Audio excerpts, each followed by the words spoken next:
avec essence, de manière à une justification en tant que passager et vous êtes vraiment attentif à toute cette technologie. Voilà. Pour cela, on va vous emmener 3 par 3 sur une voiture. Vous allez pouvoir à la fois passer dans la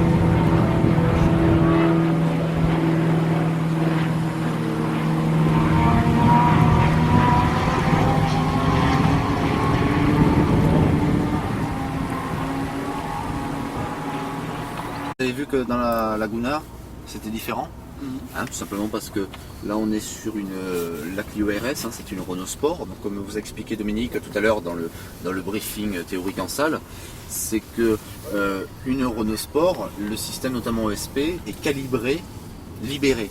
D'accord, c'est-à-dire qu'en fait il va laisser quand même une bonne liberté à l'auto. Vous avez vu notamment quand Benoît vous fait un test, le premier test ESP avec l'ESP connecté, vous avez vu qu'elle prend quand même de l'angle du train arrière, et dès que l'angle commence à devenir un peu trop important par rapport à la situation, l'ESP se met en action, d'accord, de façon à éviter de partir en tête à queue. Vous avez vu que sur la Laguna, là par contre, l'auto elle bouge pas. Pourquoi? Parce qu'on n'est pas du tout sur le même format d'auto. Là on est sur une voiture familiale. D'accord. Et quand on a une voiture familiale, on ne s'amuse pas à jouer, à rouler vite, à avoir une sensation vraiment de sportive. On est d'accord.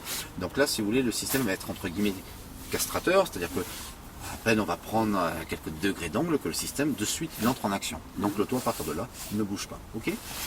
Là, on est donc sur notre petite piste en époxy. C'est comme si on était sur la neige. Donc là, j'ai mon anti-patinage. Donc là, je suis à fond sur l'accélérateur.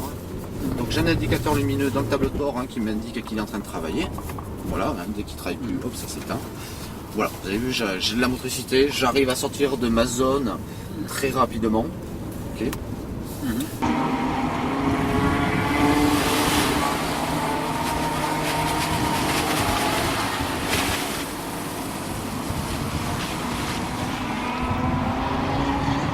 Ok. On enchaîne donc sur notre petit test ESP comme tout à l'heure dans la Clio. Mais là vous allez voir qu'il ne se passe pas grand chose. Donc j'arrive dans mon évitement, coulant à gauche, coulant à droite, et vous voyez, on a une action de freinage qui est faite. Voilà, je ne fais pas d'action au volant, je ne touche à aucune des pédales, d'accord, du pédalier. Donc ça vous montre que 1, c'est bien le SP qui fait l'action de freinage, et 2, il le fait intelligemment de façon à ce que l'auto soit récupérée dans le bon sens. Voilà.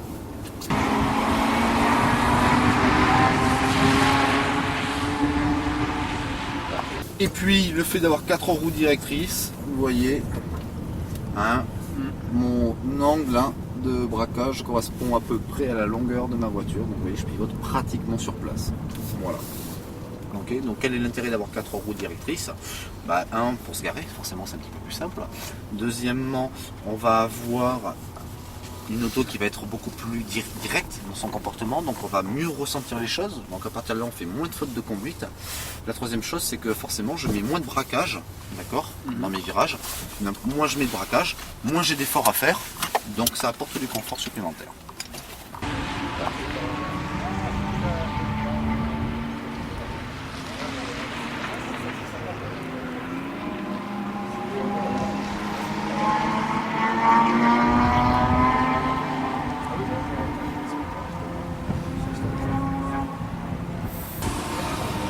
Vas-y,